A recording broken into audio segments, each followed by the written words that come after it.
It's about moving on and carrying a positive memory with me of them. Like, how did his life change me and impact me? And how am I going to carry a part of him that's positive with me and actually keep a piece of him into my personality?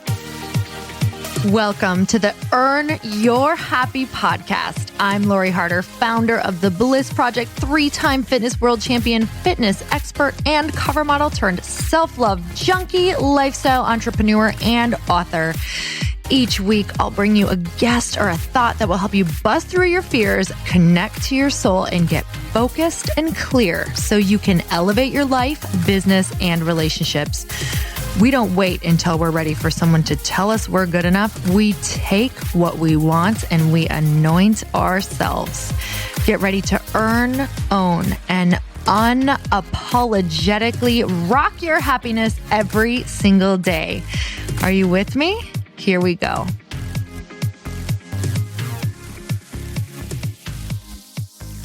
All right, we're back, and it has been a minute. It has. And He Said, She Said has been off the air for about a month. And I really think it's important for us to not only talk about why, but to also give people the opportunity to give themselves some grace if they need some space. Yeah. So for those of you listening that don't know, we were gone for 7 weeks. We just got back yesterday. And it was really a very unexpected reason that we were gone. So first we left because a lot of the rioting that was going on in LA was literally on our street, literally, crushing Santa Monica and the block that we are on here. So we left because we didn't want to, be subject to some of the stuff that came along with the rioting. But then when we were gone, what happened was we got a call, and my dad, who I am super close to, passed away completely unexpectedly. 72 years old, young, vibrant, just totally unexpectedly. And so we had to drop what we were doing and rush up to Wisconsin to be with my mom and to take care of all the plans and everything that went on. And those two things together turned into 7 weeks away from home, completely unexpectedly, where we had to, interrupt our life and just figure things out. And it turned out to be a beautiful blessing of different perspective. Yeah, talk about the ups and downs and how something so painful can also bring beautiful things. But truly, one of the most amazing men has been taken from us way too soon. Definitely one of your best friends, someone who you were getting even closer to as the years were going by, someone who you would spend 4 months of every winter with, bike riding. Just about every day we would see them, and someone who's given us so much wisdom. What are some of the, just real quick, what were some of the favorite lessons from your dad, or just some of the things that he left with you or taught you? I mean, first and foremost, it has to be how positive he was. He was positive when he woke up. He was positive when he went to bed. The most positive. He was positive all the time in between. And this is one of my greatest takeaways is I am by default a very, very positive person. And a lot of that, or most of that, comes from my dad's example.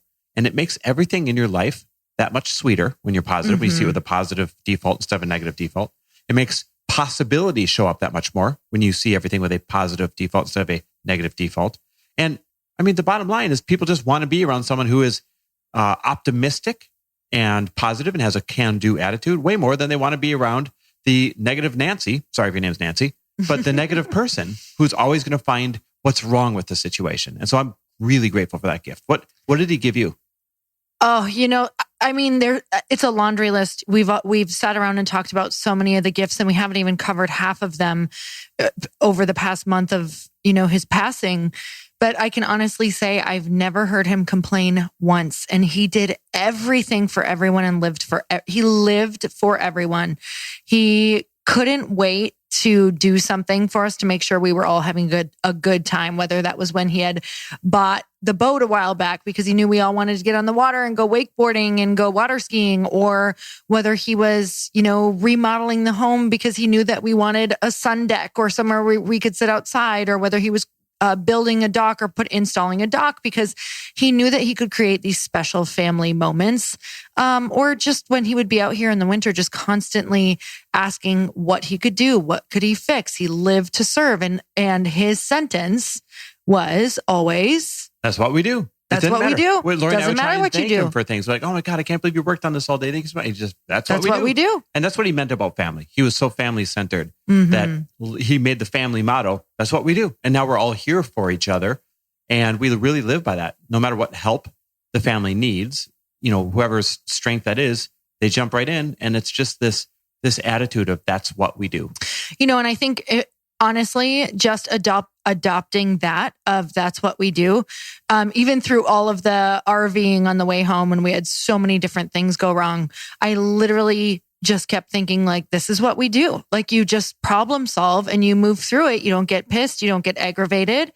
You just step up, you show up. And that's what we do means to me as I took it from him is no matter what, even with this podcast, even with working sometimes, even with, having to show up in really challenging things, instead of being like, oh, this is hard. It's kind of like, that's what we do. It's your identity. You just show up. And also it's a beautiful reminder that the resistance is typically the thing that's harder than actually doing the thing. And I think for him, that's what it always was. He just found joy in just pouring himself into the thing. Yeah, for sure. So aside from the lessons from Dad, because like you said, there's numerous lessons. What did you learn about your 7 weeks of instantly hitting the off switch on your life and all of a sudden finding this 7 weeks where we didn't think we would ever be able to find that long, where we're not working, where we're not, doing the daily do that we do all the time. We found some silver linings in it. Mm-hmm. I think the biggest thing, if I'm going back to the beginning, is the realization that the stress in our life is a choice. I'm not saying you don't have problems. I'm not saying that it's not real and there isn't a lot going on in the world, but the choice to continue focusing on it is up to us. Because at any given moment, no matter how stressful your life is, as long as nobody's, physically pulling you out of your house or, beating you down or something like absolutely crazy, if you're just standing still or listening to this podcast and you have the ability to go out into the forest or Mother Nature or outside or sit on your front lawn or your porch or whatever that is and let go of the thoughts that are holding you hostage, you don't have to be in a state of panic or frenzy at all times, and your nervous system doesn't have to be on fight mode at all times. And it's really the thoughts. And I know that this is what both of our podcasts are always about, is so much the thoughts that we're thinking. So that was huge to me to observe how my brain was going crazy at first. Like, what am I going to do? I feel too sad to even say anything. I don't even know what to say. Is life going to, is our job, our business is going to be okay? Are things going to actually happen? Is my business stalled? What's going on? And it was like, the second that I started to learn these thoughts that I'm feeling so stressed out by, I don't have to think them. I could go out on the boat and just be on the lake and realize that they didn't have to come with me. You can go and do some of the things and enjoy these smaller things. And that's what it really made me realize is when someone is torn away from you, who you were absolutely in love with and changed your life, that there's not a whole lot that feels like matters for a certain period of time. You kind of start questioning everything. And one of the biggest things for me was I questioned my stress level or even having my nervous system just always be anxious. And I thought, what am I doing to myself? What really matters? What am I making matter that doesn't feel good right now that actually may not matter at all? So that was the biggest thing for me.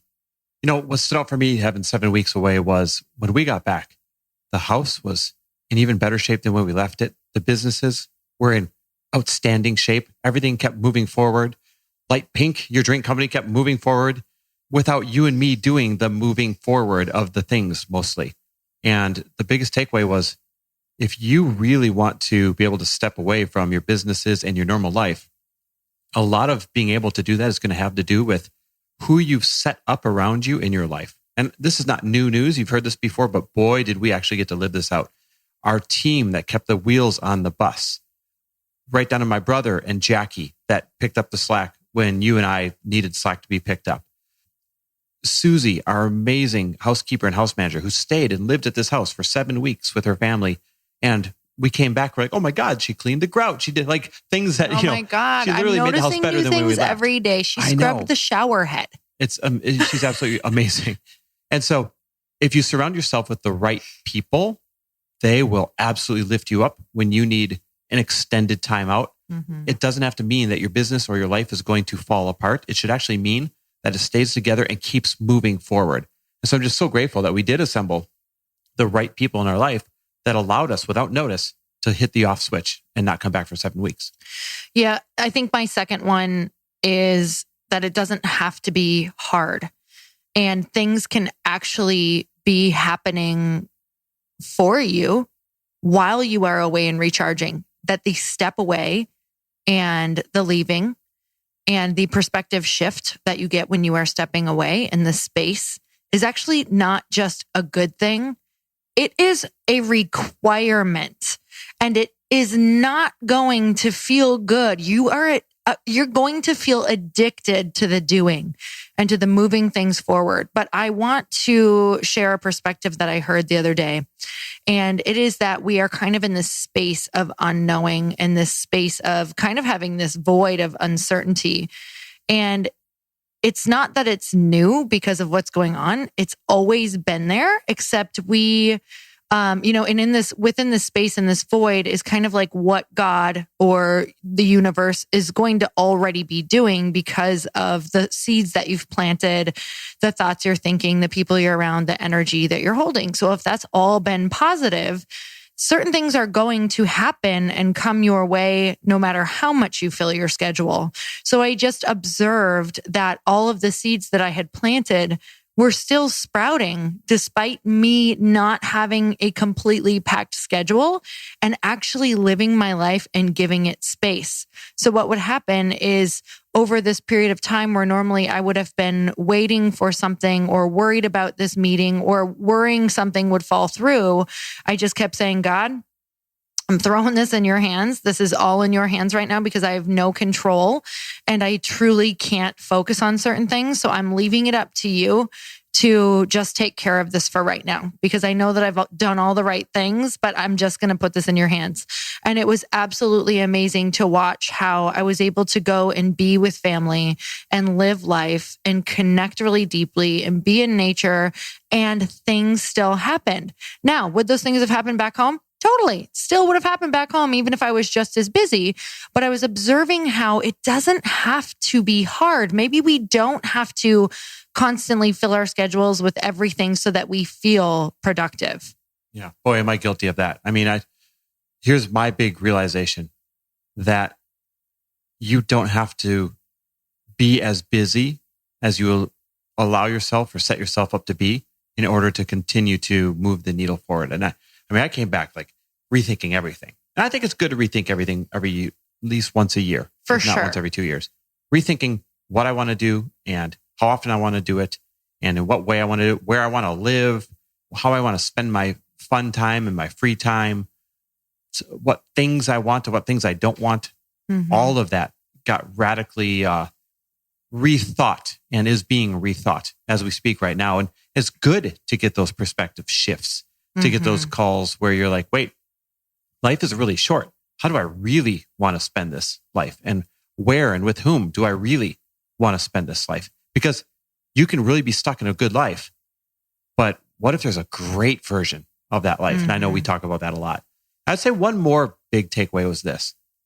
For anyone out there that needs to hear it, you can be simultaneously sad and happy at the same time, or you can simultaneously have a tragic event or two and still have a happy life or happy days, happy weeks, happy months at the same time. Now, there's this really weird guilt I felt a few weeks into us being home where we were out wakeboarding every single night at sunset and we were with our loved ones having a blast and we were laughing and telling stories. We were having fun. And we ended up having, we all voted unanimously, the best summer of our life so far that was brought together by tragedy. He gifted us that. Right? And I had such guilt around, wait a minute, I'm supposed to be sad or I'm supposed to be down or I'm supposed to be mourning or I'm supposed to be doing this or that. When really, I was really just having a really great summer with sad moments, right? Lots of sad moments each day, but overall, this is the best summer I can remember. And hey, we're only halfway through, so that's good. So I thought that was a really interesting lesson. that you can simultaneously be down and out, yet still wildly happy. You can simultaneously have a tragic event or tragic events and still be wildly happy. You can simultaneously be sad for moments, but overall expect a happy day, week, and month out of yourself. Yeah. And, grief is different for every single person. Just like stress is different for every single person. Grief is really interesting because it's just like sets of waves in the ocean. It's like all of a sudden it'll just hit you and it will freaking take you down. Like some of us, it would be all different times for all of us. And someone would just burst out crying and the other person would maybe be having like an okay moment. And we would all just try to support each other in that way. And I also, just like everything, it's so interesting. And this is not to like bypass grieving whatsoever, but when you are in a grieving period and you lose someone and your life has dramatically changed, it's never going to look the same. Your holidays that you adore and, love and plan for, and, these special moments that we are an extremely close family. It's different. Traditions. It's different.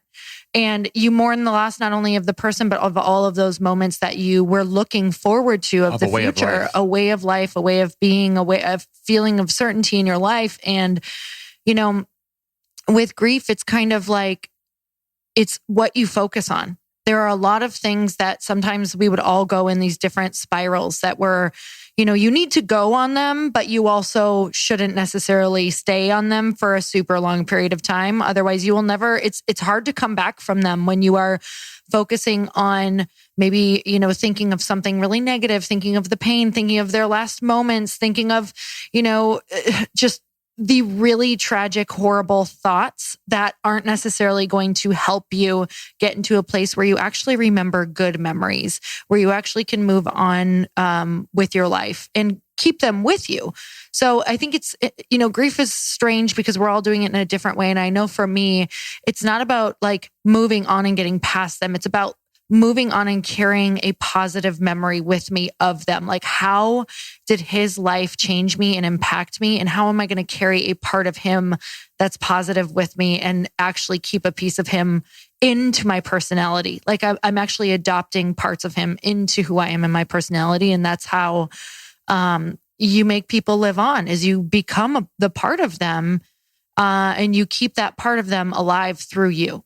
Yeah. And I think that's really, maybe to put a bow on this thing, maybe that's the punchline.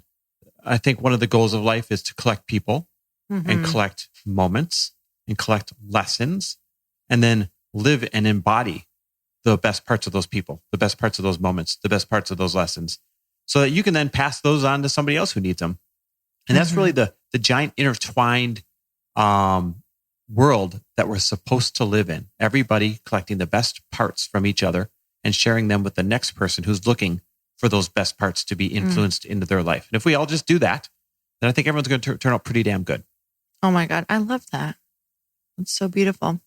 All right, you guys. Well, if you love this episode, what we would love is if you would just tag us and let us know what your takeaway was, because I really feel like we are going to be able to pass on parts of your dad, William Harder, to everybody who's been listening. And maybe you will take a piece of his personality into your life and send it out to other people. And I know that no matter what, anyone who got to meet or be around your dad was changed forever. They called him a hero.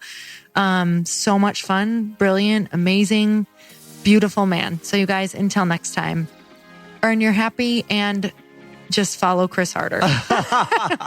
I love it. Thanks, guys. Bye-bye. Thank you guys so much for spending this time with me on the Earn Your Happy podcast. I am so glad that you stopped by. If you could take 1 second to share this episode with someone you think would love it, that would be absolutely amazing, and we would be forever grateful. Also, please leave us a review if you feel so moved by going to iTunes and leaving us an honest thought, an honest comment. Tell us what you think. Tell us what you want to hear more of. It would really help us out on our journey to helping thousands and thousands of people. Until then, don't forget to earn your happy. Thanks again, guys. Bye-bye.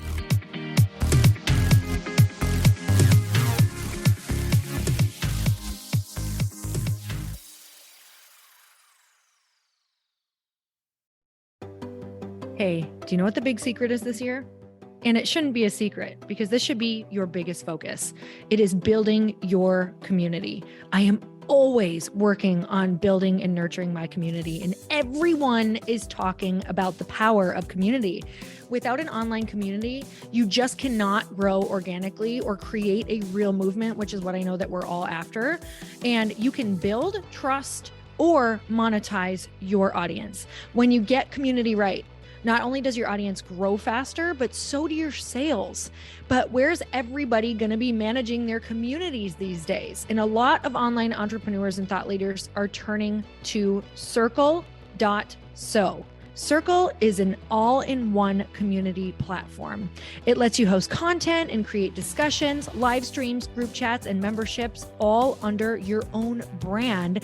And what's so cool about Circle.so is that you don't even need a website or Facebook group. Instead, Circle lets you build your own community site where you can host content and manage your members.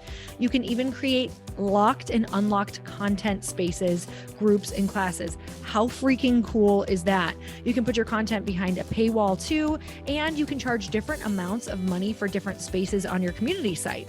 Circle.so is famously easy to use, and it has a free 14-day trial for you, so you can go check it out, see if you like it, see if you love all the options. Just go to Circle.so. Go check it out right now, you guys. Imagine being able to manage your community, start group chats and live classes, and accept payments all in one place. Kind of mind-blowing since this is usually spread all over the place. You have to log into so many different things. If this is the year to capture, organize, and monetize your community, head over to Circle.so. You can get a free trial and start building your online community right now. Just go to Circle.so. You guys, you get the 14-day free trial. So just go and see if it's for you. It's going to streamline everything and make your life so much easier. It's so freaking cool.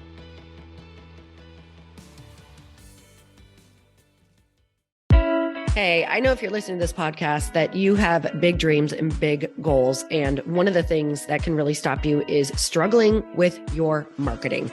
Trust me, I have been there. Are you using 10 different systems just to build your online business? Then I want you to try Kajabi. Kajabi helps you build your web pages, set up funnels, and sell your courses, content, coaching, or communities. You've been hearing me talk a lot about funnels on this podcast and the importance of your email list. You can get a free trial at kajabi.com. That's Kajabi.com. I've talked about Kajabi before, but here's something that's super cool and new. They just rolled out an AI assistant for creating your online course curriculum. And this means you just type in a topic that you want to create on a course or webinar, and bam, it just generates a sample outline for you. It takes a ton of the hard work away. Of course, you're going to customize it to be your own, but this really helps you get over the struggle of how in the world to start, which is where most people stop. If you're like me, starting is always the hardest part, and that's what makes Kajabi so popular. They've made it easier for creators to build web pages, build courses, build coaching programs, build membership sites, build checkout pages, and build email funnels. So if you're struggling with any of those, you got to go check it out. Go to Kajabi.com. Kajabi was really the first all-in-one system and is trusted by over 100,000 creators. I think that's good enough for me. Also has influencers and marketers who use this. And now their smart AI platform makes it easy to take what you know and turn it into an online course and business. Go start building with a free trial at Kajabi.com. That's Kajabi.com.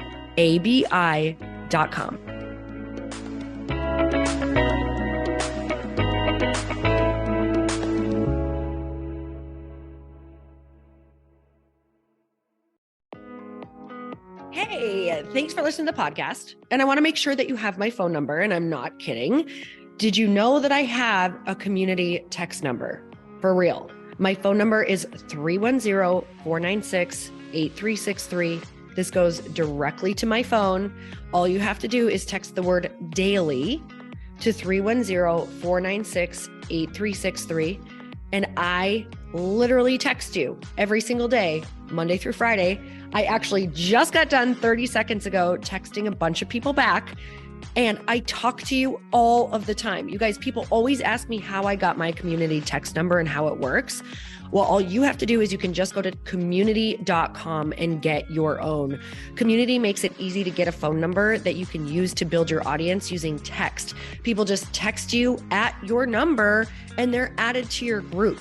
Then you can text them out audios, video links, anything you want. You guys, I text out happy birthday videos.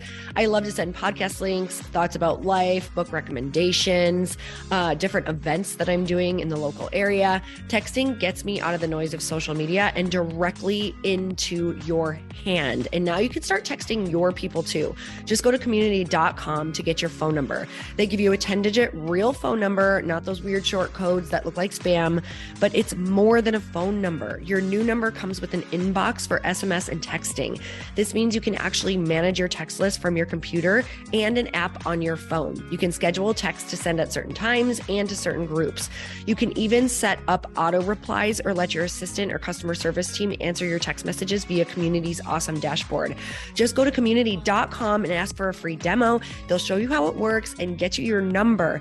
It's time to start texting your audience versus just posting on social media. Everyone uses Community for that. So go check them out at community.com. I can tell you it's not just great for communicating with my audience, but Chris and I use Community and our texts to also sell out our launches. I'm telling you, you get such an incredible response because you really are creating a true, deep sense of community. And it's so intimate. It's freaking amazing. Go check it out at community.com.